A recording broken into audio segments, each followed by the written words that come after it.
네, 쉬는 시간 잘 가셨나요? 네, 그래요. 이제 두 번째 강의로 이제 유년 이야기를 좀 자세히 살펴보겠습니다. 복음서 네 개의 복음서 가운데서 마테오하고 루카 복음서만이 예수님의 어린 시절 이야기 그리고 예수님의 탄생, 특히 예수님께서 어떻게 태어나셨는가에 대한 이야기를 전해주고 있어요. 중요한 것은 우리 초대교회는 예수님께서 어떻게 태어나셨는지에 별로 관심이 없었다라는 겁니다. 네.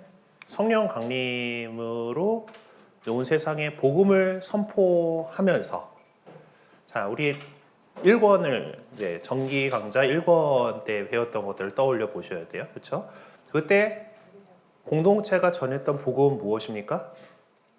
여러분이 십자가에 못 박았던 예수님을 하나님께서 다시 일으켜 세우셨습니다. 예수님께서 부활하셨다. 예수님께서 부활하셨습니다가 그들이 전하던 복음, 굿뉴스예요. 기쁜 소식은 부활하셨다이지 예수님께서 어떻게 태어나셨다에 대해서는 생각을 별로 안 했습니다. 그게 중요하죠. 근데 이제 살다 보니까 세월이 흐르다 보니까 그 예수님께서 이 세상에 어떻게 오셨지? 하는 것들이 이게 궁금해지죠. 네. 이분이 어떻게 태어나신 분이고 또 과연 어떤 분이시길래 그런가? 탄생에 대한 사실 우리가 덕질을 하다 보면은 그 사람에 대해서 모든 것을 알고 싶어지지 않습니까?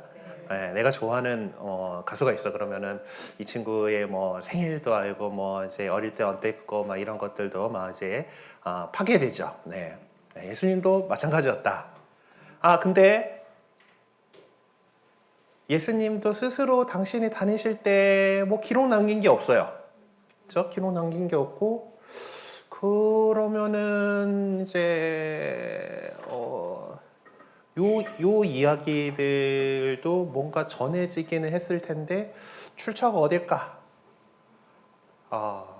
이제 뭐 좀 생각해 볼 수 있는 것이 보통 이제 뭐 예수님에 대해서 이제 좀 다루는 것들 보면은 요셉은 예수님께서 출가하실 때까지 안 살아 계신 것 같아 보여요. 그래서 많은 것들에서 보면은 뭐 요셉이 원래 나이가 많았던 것처럼 표현하는 데들도 그런 그림들도 많고 그래서 이제 요셉은 일찍 돌아가시지 않았을까라고 이제 여겨지고 있고 그런데 성모님 마리아는 제자들 공동체하고 꽤 같이 계셨잖아요. 그래서 마리아께서 얘기해 주신 것들을 누가 좀 기억을 하고 있다가 가져온 게 아닐까라는 것과 그리고 우리가 성경에서 제일 제일 난점까지는 아니지만은 그죠? 예수의 형제들이 있죠.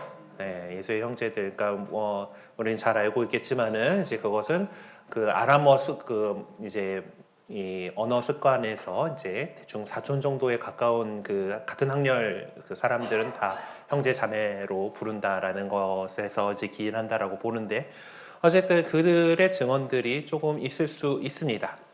근데 이 신원에 대해서 이야기를 해야 되는 거고 그렇다는 건 예수님께서 활동하시던 당시에 어떻게 불리셨는가? 예수님께서 예루살렘에 입성하실 때 다윗의 자손 호산나 하면서 사람들이 맞이했단 말이에요. 다윗의 자손으로서의 저분이 바로 그 약속된 다윗 왕가를 바로 세우실 분이 아닌가라고 하는 그 혈통에 대한 관심이 있었습니다. 다윗의 자손이다라고 얘기를 했고 그렇기 때문에 근데 또 예수님께서는 나자렛 사람이라 불렸단 말이에요. 나자렛에서 태어나셨는지는 모르겠지만은 자라셨고 거기 사람이다라고 이렇게 불렸단 말이에요.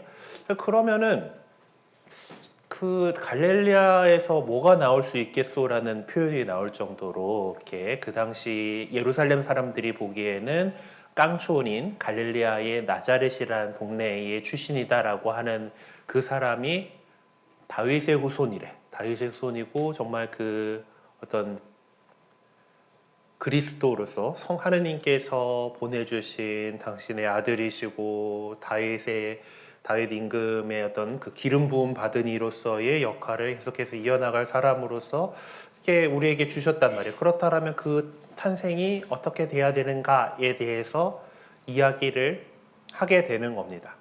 마테오 복음과 루카 복음이 이 두 가지 복음에서 예수님의 탄생에 관련된 이야기를 전해주고 있는데 문제는 이 둘이 상당히 다르다라는 거예요. 일단은 공통점으로 볼 수 있는 것들은 이 정도입니다.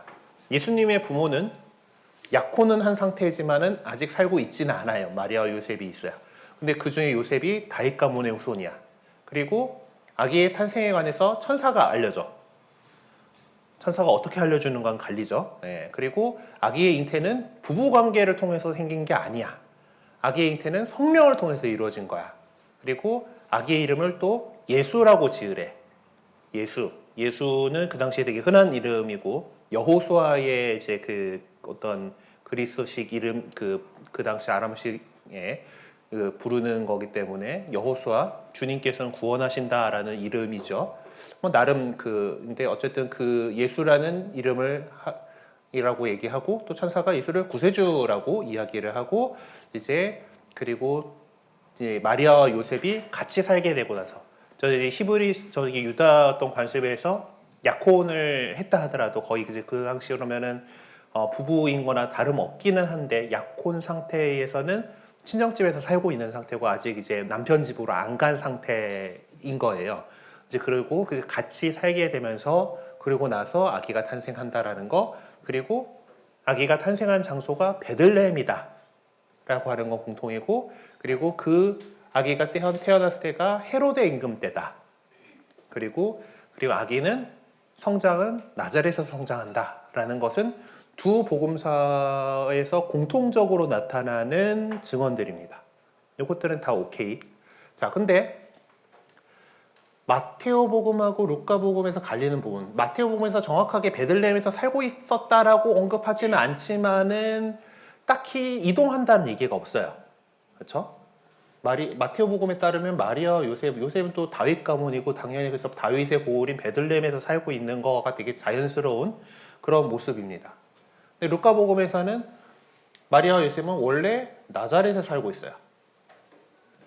이것들이 일단 처음부터 갈리죠.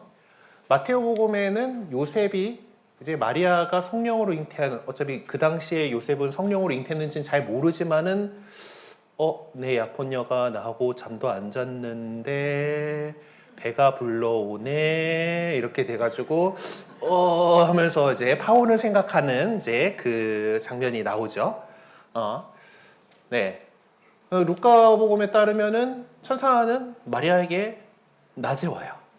그냥 뭐 밤인지 낮인지 모르지만 하여튼 깨어 있을 때 그냥 앞에 나타나요.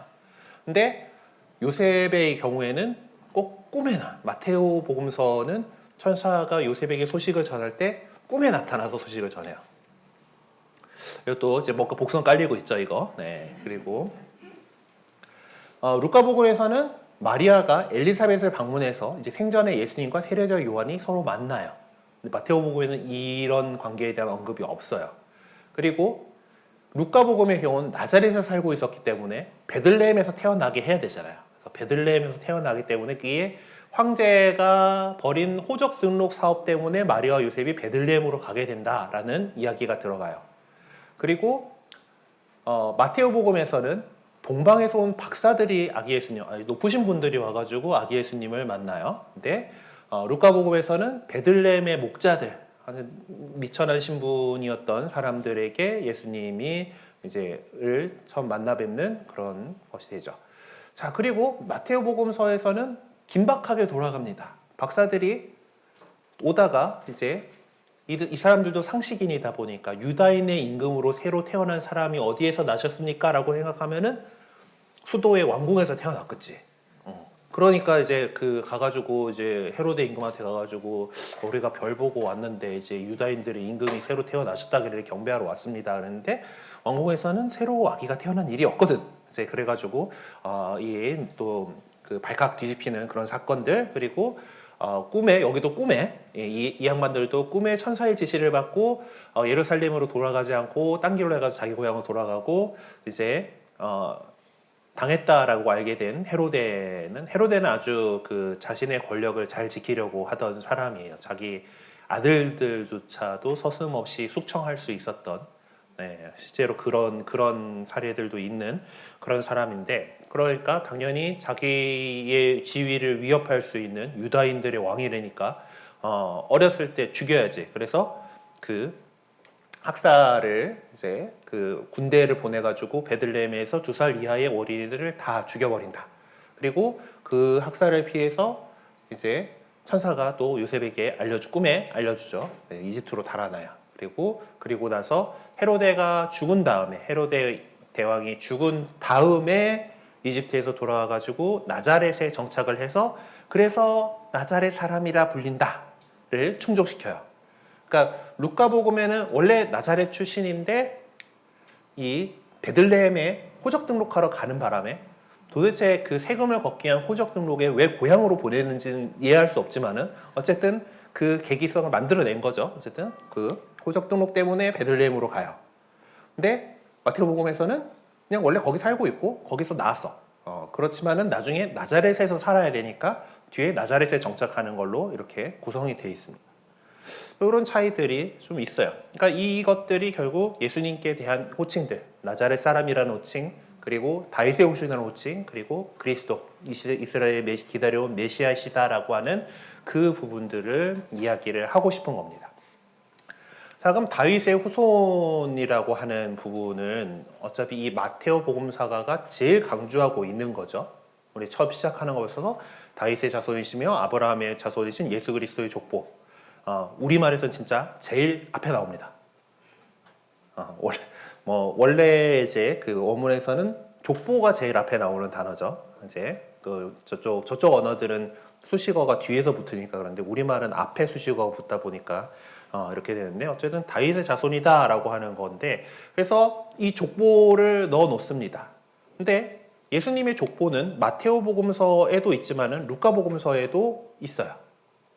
족보가 루카 복음서에도 있는데 마테오 복음서는 시작하자마자 족보로 시작을 하고 루카 복음서는 좀 뒤에 이제 이분이 어떤 분인가에 대해서 얘기를 하면서 이제 그 한 3장 정도에서 이제 이 족보를 실어 놓습니다. 자, 그런데 좀 두 개가 차이가 나요. 마테오 복음서에 나오는 거는 아브라함에서부터 시작해서 예수님을 내려오면서 41명의 이름을 언급을 하고 있습니다. 그런데 루카 복음에는 예수님으로 시작해가지고 아담으로 거슬러 올라가면서 77명. 얘도 또 뭐 보면 숫자 뭔가 맞춘 것 같은 느낌 드는 숫자긴 하죠. 77명. 예. 어쨌든 뭐 이렇게 언급을 하고, 근데 이 둘이 결정적으로 차이 나는 게 루카복음에 나오는 명단에서 아브라함부터 예수님에서 아브라함까지만 간다 해도 56명이나 나온다는 거예요. 여기는 41명인데 족보가 뭔가 이상해. 그래서 근데 이게 아마 마테오가 조사를 잘못했을 거야라고 보는 것보다 좀 저것도 어딘가에서 누가 이미 저거를 만들어 놨었던 거 그거 자체가 이미 잘못되어 있었을 거야라고 하는 그런 뭐 학자들이 그렇게 보통 추정을 하기는 하는데 어쨌든 오늘은 마테오 복음서 시간이니까 마테오가 어떤 식으로 예수님의 이 족보를 짰는가를 좀 보도록 합시다.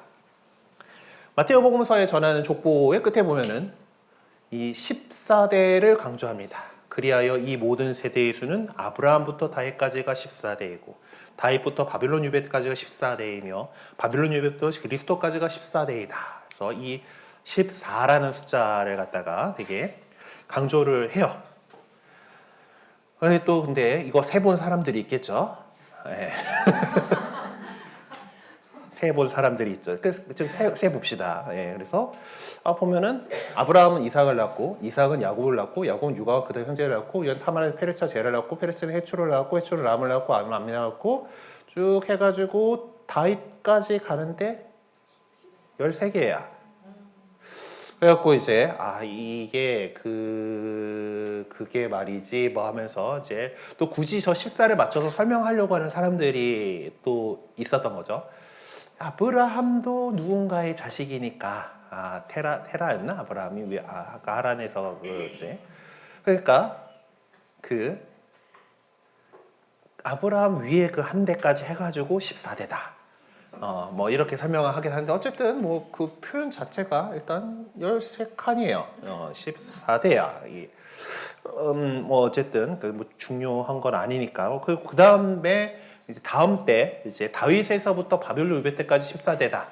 여기는 그래도 세 보니까 14개가 맞아요. 주로 해서. 네, 그래서 요시는 바벨론 유배 때 여호야킨과 동생들을 낳았다까지 해가지고 14개가 여긴 14칸이 맞아. 그 다음에 이제 바빌론 유배 뒤에 여호야킨과 그 동생들을 낳았으니까 여호야킴이지. 바빌론 유배 뒤에 여호야킨은 스알티엘을 낳고 주르륵 해가지고 야곱은 마리아의 남편 요셉을 낳았는데 마리아에게서 그리스도라 불리는 예수님께서 태어나셨다. 그래서 여기 또 13개예요. 그래서 이게 14라는 숫자가 또 7 더하기 7이고 뭐 이제 이래가지고 뭔가 여기도 이 당시 사람들은 되게 이 숫자에 뭔가 의미 부여하는 거를 좋아했던 것 같아요. 성경 안에서 보면 그런 숫자 얘기들 많이 나오죠. 그리고 이제 그것보다도 이 14라고 하는 숫자가 결국 더 이걸 강조를 했던 안 맞음에도 불구하고 자기가 써놓은 거가 14개가 아닌데 14라고 이렇게 강조를 했던 이유 중에 하나로 추정하는 거 가운데 하나가 히브리어 알파벳들을 히브리어 글자들을 또 숫자로 치환하는 게 있대요. 근데 거기서 다윗이 14라는 거야. 다윗의 숫자가. 그래갖고 이 14를 그렇게 강조한 것이 아닌가라고 이렇게 보고 있습니다. 어쨌든 뭐 진실은 역시 하늘 나라 가가지고 이제 무슨 생각으로 저렇게 하신 거죠? 하고 물어봐야겠지만은 어쨌든 뭐 이런 것들이 있어요. 자, 그런데 이 족보를 보다 보면은 구조 자체가 아버지가 아들을 낳았다라고 표현을 하고 있죠. 부계로 부계 혈통을 따지던 문화니까 당연히 이제 이어받는 것은 이제 아버지에서 아들로 이렇게 이어져 가는 그런 구조였고 그게 뭐 보통 우리나라 족보도 뭐 마찬가지니까 이제 그렇게 볼 수가 있는데 요 안에서 여인들의 이름이 몇 명 나옵니다. 그렇죠? 마리아가 일단 대표적이에요. 마리아는 뭐 정말 중요한 분이니까. 그리고 심지어 이 요셉은 예수님의 생물학적인 아버지가 아니잖아요. 그래서 이제 마리아의 남편 요셉을 낳았는데 마리아에게서라고 이렇게까지 쓰고는 있어요. 아무튼 근데 이제 족보에 보면은 여인들이 5명 나오는데 유다는 타마르에게서 페레츠와 제라를 낳고 살몬은 라합에게서 보아즈를 낳고 보아즈는 루스에게서 오벳을 낳았고 다윗은 우리아의 아내에게서 솔로몬을 낳고 마리아에게서 그리스도라 불리는 예수님께서 태어나셨다라고 하선 5명의 여인들의 이름이 나옵니다. 근데 구약 성경을 뒤져서 이제 저 여인들이 누구신가를 이제 찾아보게 되면은 이게 또 참 막장 드라마가 이제 시작이 되는 거죠. 첫 번째, 유다는 타마르에게서 페레츠와 제를 낳았다. 근데 이 타마르가 어떤 사람이냐라면은 유다의 맏아들인 에르의 아내예요. 그러니까 유다한테는 며느리야. 근데 이제 여기 이제 창세기 38장의 이야기를 보게 되면은 유다가 이제 딴 데 가가지고 살면서 이제 아이들이 이제 장가를 보냈어요. 근데 에르가 자손을 못 낳고 죽었네. 에르가 먼저 좀 일찍 죽었어요. 그러니까 이제 둘째가 있는데 둘째한테 왜 복음서에서도 이제 형이 자식 없이 죽으면 동생이 이제 이어받아서 후사를 해줘야 된다라는 게 있잖아요. 그러니까 타마르가 둘째한테 이제 둘째하고 결혼을 했어요. 그러니까 둘째가 이제 타마르를 받아가지고 이제 관계를 맺어서 아들을 낳아서 큰 아들의 대를 이어줘야 되는 거잖아요. 근데 이 둘째 이름이 정확하게 생각이 안 나는데 둘째가 얘가 이제 내 아들 되는 것도 형 아들 되는 애를 갖다가 내가 굳이 낳아줘야 되나 막 이래가지고 관계를 하다가 밖에다 싸요. 안에다 싸야 되는데 밖에다 싸요. 자꾸 이제 관계만 하다가 이게 하느님 눈에 이게 잘못한 거야 이게. 그치 이제 자 우리 가톨릭 윤리 안에서 생각해 봅시다. 성행위는 부부 사이에 이제 되는 거예요. 그래 부부로 이렇게 맞아들였으니까 된다 쳐. 그리고 기본적으로 부부를 그 가정을 이루는 이유는 둘이 좋아서 하는 거가 있고 부부의 선익이 있고 자녀의 출산과 양육이라고 하는 목적이 있잖아요. 그래서 두 성관계를 하는 데에서 이제 그 뭐 여러 가지 이제 좋은 것들을 주신다며. 저 안 해봐서 모르지만은 또 어떤 그런 또는 감정적으로 뭐 이렇게 좋은 것들, 육신적으로 이런 그런 것들이 있는데 그거를 갖다가 그거 좋은 것만 쏙 빼먹고 그 생명의 잉태를 거부하는 것에 대해서 우리 교회는 지금도 그거 잘못된 거야라고 해서 인공적인 피임에 대해서 반대하는 거예요. 네. 심지어 사후 피임 같은 경우는 이미 사람 생겼는데 그걸 죽이는 거니까 더 안 돼라고 하는 거고 그 어떤 이제 피임이라던가 자유행위라던가에 대해서 가톨릭 윤리가 반대하는 이유는 생명을 위해서 하나님께서 주신 건데 거기서 쾌락만 차지하려고 한다라는 것으로 본 거예요. 그러니까 이 유다 둘째 아들이 그거의 대표적인 케이스로 얘기를 하는 거죠. 근데 저 때는 하나님께서 마음에 안 들면은 빨리 죽이시기도 했나 봐요. 그래서 둘째도 죽었어. 둘째도 죽었어 이제. 창세기 때 보면은 이제 그렇게 죽이시기도 해요 가끔. 둘째가 죽었어요 이제. 그러니까 이제 유다가 또 이렇게 자꾸 이제 얘하고 이제 하다가 그 아들 다 죽어 나가겠다 뭐 이제 이랬고 아마 셋째인가가 이제 또 나이가 좀 더 차이가 났던가 봐. 얘가 좀 크면은 그래 다시 그 어른이 된 다음에 불러야지 하고 타마르를 너 친정 좀 가 있어라 하고 했는데 셋째가 다 컸는데 안 불러. 이 유다가 이제 다시 이제 타마르 안 부르니까 타마르가 이제 깨를 내가지고 이 그 유다가 어디 그 자기 양털 깎으러 어디로 이동한다라고 할 때 거기에 이제 너울을 쓰고 신전 창녀처럼 사가고 있다가 유다가 너 이리 와라 하고 잠자리 들었지. 또 이제 그냥 창녀인 줄 알고 하여튼 좀 그 구약 성경 보면 그런 것들이 있는데 그래갖고 이제 이 시아버지의 아들을 이제 낳게 된 거예요. 그렇게 되는 막장 드라마 스토리가 있는.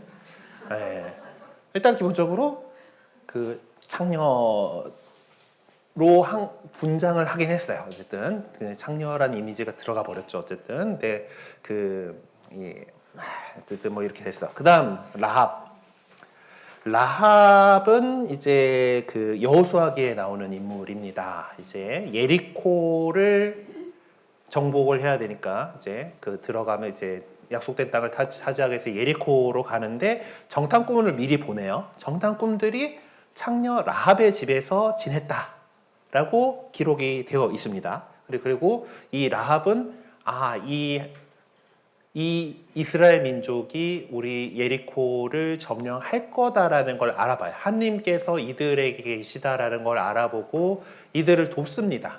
그래가지고 그 위기에 빠진 정탐꾼들을 정찰병들을 빼내서 이제 돌아갈 수 있도록 해주고 그 대신에 그런 협조를 받았으니까 예리코가 완전 봉헌물로 완전 파괴되고 그렇게 되는 동안에 이 라합의 집안은 보호를 받게 돼요. 그리고 나서 누구랑 결혼했다더라 뭐 이런 내용은 딱히 구약 성경에서 찾아볼 수가 없기는 한데 대충 이 살모는 하고 라합에게 나갈 수 있는 그리고 구약 성경에서 라합이라고 하는 이름은 이 여인만 나옵니다. 그래서 이제 동명이인일 수도 있기는 하지만은 아마 시기적으로도 비슷하고 그래서 저 라합이 그래서 저 정탐꾼 둘 중에 하나가 저 살몬이라는 사람이 아니었을까 뭐 이렇게 해가지고 뭐 그렇게 추정할 수 있는데 요 여인도는 이제 원래 타마르는 창녀는 아니었으니까 창녀로 분장하긴 했지만은 여기는 정말 창녀였어. 그래서 이제 이게 그 유다인들 입장에서는 이 십계명도 제대로 안 지키고 있는 이런 그런 사람인 거니까 이제 그런 상황이었습니다. 그 다음에 보아즈는 룻에게서 오벳을 낳았다. 이 룻은 또 이방인이에요. 그렇죠. 룻기의 주인공이긴 하죠. 이제 이 시어머니 나오미를 모시고 유다로 돌아오는데 여기 이집도 보면은 그 나오미의 남편이 누구였는지 제가 지금 안 적어놨는데 거기에도 일찍 죽어. 아들 둘이 모압 땅에서 이방인 여인들하고 결혼을 했는데 이 아들들도 다 죽었어. 그래갖고 이제 근데 이제 유다 땅에 기근이 심해가지고 고래서 이제 넘어갔었는데 지금 좀 괜찮대 그 동네가. 그래갖고 나오미가 유다 땅으로 돌아가려고 하면서 며느리기들한테 이제 너희 그 집안으로 돌아가거라라고 했는데 룻은 끝까지 시어머니의 백성이 저희 백성이고 시어머니 하나님이 저희 하나님입니다 하면서 끝까지 따라 붙었어요. 그렇게 해가지고 와서 보아즈라고 하는 사람을 잘 만나가지고 혼인을 하죠. 일단 과부이고 이방인이에요. 그러니까 유다인들이 별로 그렇게 좋아하지 않는 이방인인데 그래도 여기는 시어머니의 하느님이 저희 하느님이고 하니까 그 정도로 이제 그 하느님에 대한 신앙은 다 있었다라고 하는 면에서 있긴 한데 그래도 어쨌든 조금 어떤 그 출신이라던가 이런 것들이 독특한 사람입니다. 그 다음에 우리아의 아내에게 솔로몬을 낳았어요. 이 다윗이 그 원래 그 왕비도 있었는데 굳이 이제 괜히 이제 왕성 지어놓고 왕궁은 좀 높지 않은 높이 발코니에서 괜히 시가지를 쳐다보다가 이제 목욕을 하고 있는 밧세바를 보고서 저 여인은 누구인고 하고 이제 그래서 불러다가 이렇게 관계를 맺고 근데 제가 임신을 했습니다라고 이렇게 들으니까 이제 전쟁터에 나가 있던 우리아를 불러요. 그래 장군 고생하네 하고 이제 와가지고 집에 가서 발도 좀 닦고 좀 쉬었다가 들어가게 했는데 참군인이었죠. 우리아가 참군인이어가지고 제가 이제 병사들이 아직 지금 전쟁터에서 야영을 하고 있는데 제가 어찌 집에 들어갈 수 있겠습니까 하고 부하들하고 같이 자요. 집에 안 들어가. 그러니까 이게 집에 들어갔다가 왔으면은 저 아이가 그때 생긴 아이야라고 할 수가 있었는데 이게 안 됐잖아. 이제 한 두 번인가 시도를 했는데 아주 강직한 참군이어가지고 안 됐어요. 그래갖고 이 다윗이 결국 최전방으로 내보내가지고 죽여. 내보내고 그리고 뒤로 빠져가지고 전사하게 만들어 하고 이렇게 한 다음에 결국 아내로 맞이하는 이게 또 막장 드라마를 하나 또 찍고 했던 그런 여인입니다. 그런에도 불구하고 다윗 다음 때는 솔로몬 이 밧세바가 낳은 첫 번째 아들은 죽었지만 그 다음에 나온 게 솔로몬이에요. 참 하나님께서도 오묘하시다라는 거를 이렇게 보여주는 그런 부분이고 그리고 마리아는 뭐 우리가 너무나 잘 알고 있는 분이죠. 그러니까 그만큼 이 예수님에까지 내려오는 이 족보 안에서 정말 보통이 아닌 그런 여인들만 이렇게 이름을 이렇게 안에 적고 있는 건데 그것들이 참 기구한 운명들이 있는 그런 사람들이었어요. 그리고 그것이 하나님께서 이 다윗 가문 안에서 어떤 오묘하게 활동하셨던 그런 거다라고 마테오는 이야기를 하려고 하는 겁니다. 굳이 저 이야기들을 적어 놓은 거예요. 어쨌든 그러고 나서 이제 이 이야기들을 하고서 예수 그리스도께서는 이렇게 탄생하셨다라고 이야기를 풀어 나갑니다. 자, 처음 여기 마테오복음서의 그 예수님 탄생 이야기는 이런 구조죠. 마리아가 잉태한 사실이 먼저 드러나요. 그리고 천사가 요셉의 꿈에 천사가 알려줘서 이제 마리아가 네가 상상하고 있는 것처럼 딴 남자하고 한 거 아니고 성령께서 그렇게 하신 거야. 그러니까 아내로 맞아들여라 해가지고 요셉이 마리아를 아내로 맞아들이고 그리고 예수님이 이제 태어나셨을 때 동방박사들이 찾아왔다라는 이야기를 합니다. 그리고 나서 헤로데 임금의 학살에 피해서 이집트로 도망가요. 망명을 하고 그리고 나서 고향으로 못 돌아오고 괜히 아는 사람 또 만나고 그럴까봐 이제 은둔을 해서 가는 곳이 갈릴리아 지방의 나자렛이다. 라는 걸로 이렇게 이어나갑니다. 어쨌든 마리아가 잉태한 사실이 드러나는 것에 이제 보면은 성령으로 말미암아 잉태한 사실이 드러났다라고 하고 그리고 그 사건들에 대해 이야기를 하고 난 다음에 마테오가 좋아하는 거 있죠. 그 말씀이 이루어지려고 이뤄낸 거다. 그거에 그 말씀이 보아라 동정녀가 잉태하여 아들을 낳으리니 그 이름을 임마누엘이라고 하리라라고 하는 이사야 예언서의 말씀을 갖다가 인용을 합니다. 자, 그런데 구약 성경을 딱 펼쳐가지고 이 구절을 보게 되면은 표현이 다릅니다. 젊은 여인이 잉태하여 아들을 낳고 그 이름을 임마누엘이라 할 것입니다. 그러니까 히브리어 표현에서는 여기가 그냥 젊은 여인이에요. 그냥 가임기 여인입니다. 동정년지는 상관하지 않는 표현이에요. 근데 이사야서에서는 동정녀가 잉태해서라고 해가지고 그 그리스 말로는 파르테노스라고 하는 단어를 써가 동정녀가 잉태하여 아들을 낳으리니 그 이름을 임마누엘이라고 하리라 하고, 히브리어 성경에서는 그냥 알마라고 하는 단어를 쓰는데, 알마는 아까 말씀드린 것처럼 그냥 젊은 여인이에요. 그냥 이게 그 영우먼입니다. 그 영우먼인데, 이 파르테노스를 쓴 거는 70인역이라고 하는 그리스 성경 번역본 있죠. 구약 성경의 기원전 1세기, 3세기에서 1세기 사이에 만들어졌을 것으로 보는 그 70인역이라고 하는 성경이 있어요. 자, 우리가 정기강좌 때의 기억을 떠올려 보면은 초기 그리스도교 신자들이 보던 성경, 히브리어 성경 아니었죠? 70인역 성경이었어요. 70인역 성경을 받고 당연히 마테오 역시 그리스어로 썼을 거다라고 아까 첫 번째 시간에 말씀드렸죠. 히브리어로 적은 거를 누가 번역한 거가 아니라 그리스어로 직접 썼을 거야. 마테오 복음서 저자가 그렇게 썼을 거야 라고 한다면 이가 인용한 것은 70인역이라는 거죠. 자, 근데 이제 70인역을 하면서 저 이사야서의 말씀을 갖다 파르테노스라고 하는 동정녀라고 하는 단어로 번역을 하게 됩니다. 근데 저 이제 이사야 예언서의 그 장면, 막 이제 그 아시리아가 밀려오고 있는데 뭐 다윗 왕실은 들으시오, 뭐 젊은 여인이야, 뭐 이제 이거잖아요. 근데 그것이 어떤 표징이 될 거다라고 얘기를 하는데, 표징이 될 거다라고 얘기를 한 건데, 그 젊은 여인이 아이를 낳는다라고 하는 거는 당연한 거 아니야? 당연한 이야기인데 그 이름은 임마누엘 하려고 어떻게 표징이 되지? 뭐 하는 걸로 후대 사람들이 점점 생각을 하게 되는 거예요. 그래서 저게 표징이 되려면은 결혼한 여자가 아이를 낳는 거가 아니라 동정녀가 아이를 낳는 그런 일이 일어나야지 정말 표징이 될 만한 그런 게 아니겠는가, 뭐 이제 이래가지고 이제 이 그 신탁에 대해서, 예언에 대해서 번역이 그리스어로 번역할 때 동정녀라는, 그러니까 70인역에서 번역을 하면서 파르테노스라고 하는 거 했고, 당연히 마테오 복음서는 70인역 성경을 인용을 한 거죠. 그랬기 때문에 보아라 동정녀가 잉태하여 아들을 낳으리니 그 이름을 임마누엘이라고 하리라 라고 이렇게 적혀 있었던 거예요. 이렇게. 그래서 이게 또 후대의 성경 번역에도 영향을 미칩니다. 그래서 우리 또 성경은 그리스도교에서 많이들 하는 거잖아요. 우리가 더 많이 번역하고 뭐 그랬을 거 아니에요.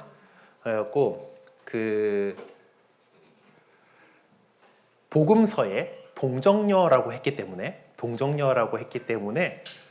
굳이 이 이사야서의 저 글도 동정녀로 번역하는 판본들이 있었어요. 한국어 판본들에는 거의 찾아볼 수가 없었는데, 영어는 좀 오래된 그 번역본들 가운데에서는 저 그 알마라고 하는 단어를 갖다가 동정녀라고 번역을 한 그런 그 번역본들이 있었고, 요즘 들어서 좀 더 원문에 충실하게 하는 번역들에서는 이사야서의 장면, 구약 성경의 장면에서는 히브리어의 표현에 따라서 젊은 여인이라고 표현을 하고, 마테오 복음서는 그냥 그 동정녀 잉태에 대해서 얘기를 하는 거기 때문에 그 파르테노스를 따라서 그렇게 들어옵니다.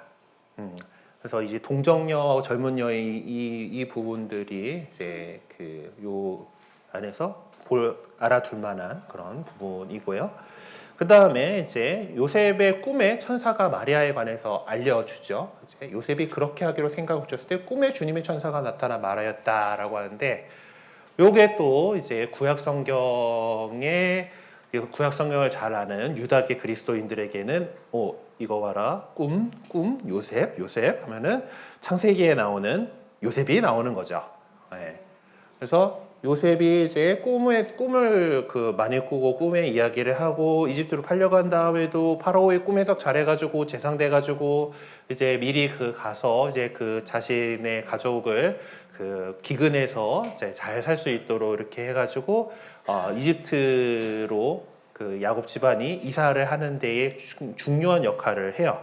이제 그것을 갖다가 떠올리게 하는 것이 꿈이라고 하는 요소인 거예요. 천사가 꿈에 요셉이라 안 그래도 그 꿈을 대는 그 요셉의 이름과 같은 그 예수님의 아버지 요셉에게 꿈에서 이렇게 나타났다라고 하는 것을 통해서 그 말씀이 이렇게 나오는 거죠. 그리고 그 뒤에 헤로데 임금의 학살을 피해서 이집트로 망명하는 것에서도 주님께서 예언자를 통해서 내가 내 아들을 이집트에서 불러내었다 하신 말씀이 이루어지려고 그리 된 것이다라는 것이 이제 호세아 예언서의 요 이스라엘의 아이였을 때 나는 그를 사랑하여 나의 아들을 이집트에서 불러내었다라고 하는 표현을 이야기하는 건데 호세아 예언서의 딱 이 맥락에서 보면 뭐예요? 그냥 하나님께서 사랑하시는 이스라엘을 이집트에서 불러내었다라고 하는 그런 내용인데 이 말씀을 다시 또 그렇게 해가지고 내가 내 아들을 이집트에서 불러내었다라고 하신 말씀이 이루어지려고 그리 된 것이었다라고 마태복음서는 또 얘기를 합니다.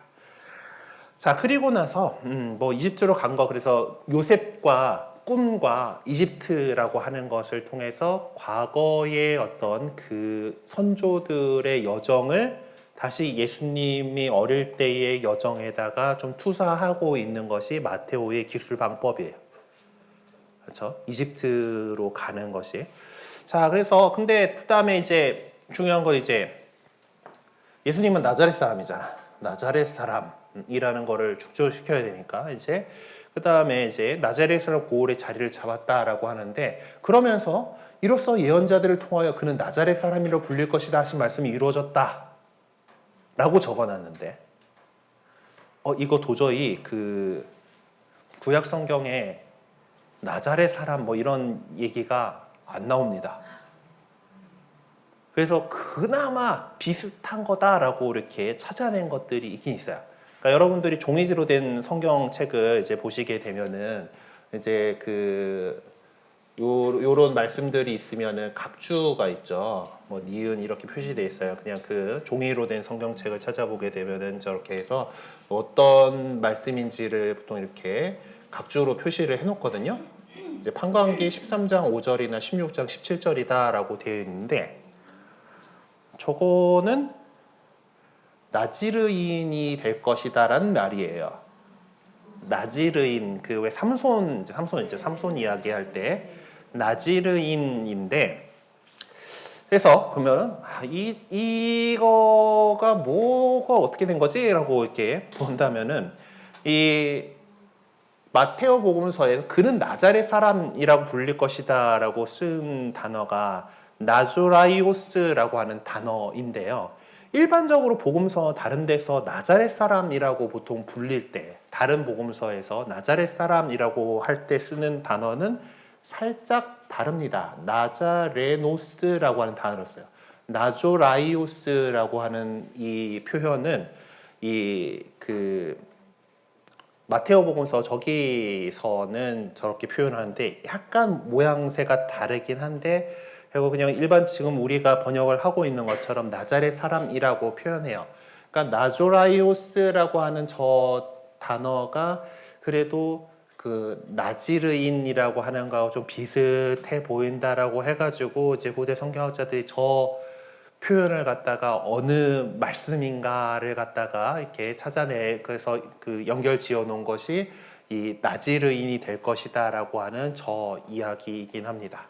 살짝 좀 애매하긴 한데, 그렇죠? 도대체 왜 이렇게 쓰셨습니까는 우리 또 하림 나라 가가지고 물어봐야 될 것 같아요. 어쨌든 anyway, 중요한 거는 나자렛 사람이고 다윗의 후손이고 이스라엘 메시아시다라고 하는 이 예수님에 대한 이 이야기를 이 명칭들 나자렛 사람 다윗의 후손이를 갖다가 이게 이분이십니다라고 이렇게 얘기를 해줘야 되기 때문에 그 출생의 어떤 그 사건들에 대해서 이렇게 설명을 했던 거예요. 그렇죠? 그러면은 뭔가 맞지 논리적으로 베들레헴에서 태어나셔서 다윗의 가문에서 그 다윗 집안의 그 베들레헴이라고 하는 그 중요한 도시에서 그 마을에서 도시라고 하기에는 좀 작은 마을이죠 베들레헴은. 그래서 베들레헴에서 태어나셨고 그리고 족보에서 볼 수 있었듯이 그 요셉 마리아를 아내로 맞아들인 요셉은 다윗의 후손이고 이게 참 이 왕가의 후손이라는 거가 참 뭐 많긴 많을 거예요, 그렇죠? 저도 뭐 김해 김씨니까 따지면은 수로 뭐 어쩌고 그러잖아 이제 다. 저희도 뭐 씨를 워낙 많이 뿌렸을 텐데 어쨌든 그래도 뭐 그 족보에 따르면은 꽤나 근접하게 있었던 거죠. 거의 이제 바빌론에게 멸망당하기 전까지의 그 왕족들이 다 이름이 나오긴 하니까 이제 그런 그 다윗의 후손이었던 요셉의 그래서 그 다윗의 후손 다윗의 마을인 베들레헴에서 태어났고 그리고 그렇지만은 이러저러한 과정들을 통해서 나자렛에서 성장할 수밖에 없었고 당연히 그 예수의 출신지는 나자렛 사람 나자렛의 출신인 예수라고 하는 그것을 만족시킬 수 있으려면은 이런 이야기가 만들어져야 됐었던 것일 겁니다.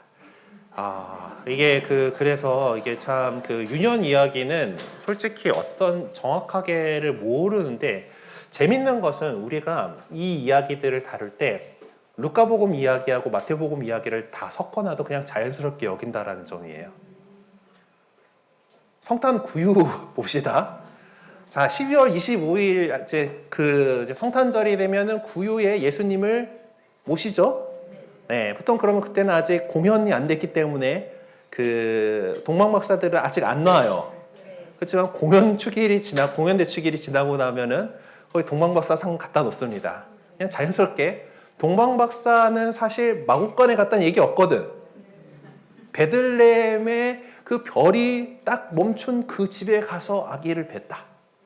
그러니까 뭐 딱히 마테오복음에 따르면은 그 루카가 얘기한 것처럼 그들이 이제 그 여간에 그들을 위한 방이 없어가지고 마국간에서 구유에 누워진 아기를 보았다라고 하는 그런 표현은 없어요. 근데 보통 우리가 그 영상물이라던가 뭐 구유라던가 이런 것들 보면은 자연스럽게 그냥 그 동방 박사들은 그 마국간 외양간에 갑니다. 외양간에 가가지고 지푸라기에 겨우 이렇게 몸을 뉘우고 있는 이제 마리아와 이제 요셉 그 옆에 가가지고 이제 막 경배를 하고 이제 선물을 드리고 하는 장면으로 나와요. 그러고 나서 또 되게 자연스럽게 뭐 이집트로 도망가죠. 예. 그러니까 뭐 영상물들 가운데에서도 이제 저 예수님 탄생에 대해서 되게 자세하게 다루고 있는 게 이제 네티비티 스토리 위대한 탄생이라고 하는 영화가 한 10년 전쯤에 아마 나왔었던 2006년인가 나왔던 걸로 알고 있는데 그 영화 같은 경우는 처음 시작하는 거는 나자렛에서 시작해요. 나자렛에서 정말 고증 상당히 잘했습니다. 그러니까 막 이제 그 요셉이 목수다라고 하잖아요. 루카에서. 근데 목수다라고 그러니까 다들 이제 그 가구 만드는 목수, 소목으로들 생각을 하는데 그 히라버 단어에서 이제 이 요셉의 그 직업은 집 짓는 사람이에요. 대목이야, 이 양반은. 대목수예요. 그래서 이제 거기 그 네티비티 스토리라고 하는 영화에서도 보면은 그 요셉이 집 짓고 있어. 돌 쌓고 막 이러고 있는 이제 그런 모습으로 나오고 근데 그럼에도 불구하고 나자렛이에요. 루카복음의 전승에 따라서 가고 있죠. 그리고 엘리사벳 갔다 오니까 이제 배가 불러갖고 있고 이제 그러고 이제 이제 요셉이 파혼할까 막 이렇게 하는 거 그건 마테오복음에 나오는 얘기잖아요. 그런 얘기로 자연스럽게 막 흘러가고 그리고 또 포고령이 나와가지고 호적 등록하러 고향에 가래. 이제 그것들도 자연스럽게 쓱 이어지고 그래서 베들레헴에 이제 가가지고 이제 막 겨우 나왔더니 이제 목동들이 천사의 발현을 보고서 와서 목동들이 먼저 와요. 그러고 좀 있으니까 그 동방박사들이 와요. 그리고 또 영화 내내 동방박사들이 그 별 보고서 어떤 건지 해석하고 내 가네 마네 뭐 이렇게 해가지고 그 여정들도 계속 교차하면서 갑니다. 그리고 마지막에는 그 얘기 듣고 이집트로 가가지고 피라미드가 보이는 장면에서 영화가 끝나요. 그러니까 되게 그 두 이야기를 그냥 자연스럽게 그냥 이어지게끔 우리가 바라보고 있습니다. 그래서 중요한 건 예수님이 누구신가에 대해서 얘기를 하고 싶었던 거고, 마테오도 이제 그 다윗의 후손이시며 아브라함의 후손 예수 그리스도의 그 이야기를 하면서 이 예수님에 대해서 원래 갖고 있었던 호칭들인 나자렛 사람이고 다윗의 후손이시다라고 하는 그것들을 어떻게 그분이 신원이 어떤가를 이렇게 얘기를 하기 위해서 바로 예수님께서 어떤 분이신가를 얘기하기 위해 그분의 탄생 이야기를 이런 식으로 다루게 되었던 것입니다. 네, 그러면은 우리 또 점심시간이 됐죠. 네, 이번 시간도 이걸로 마치도록 하고요.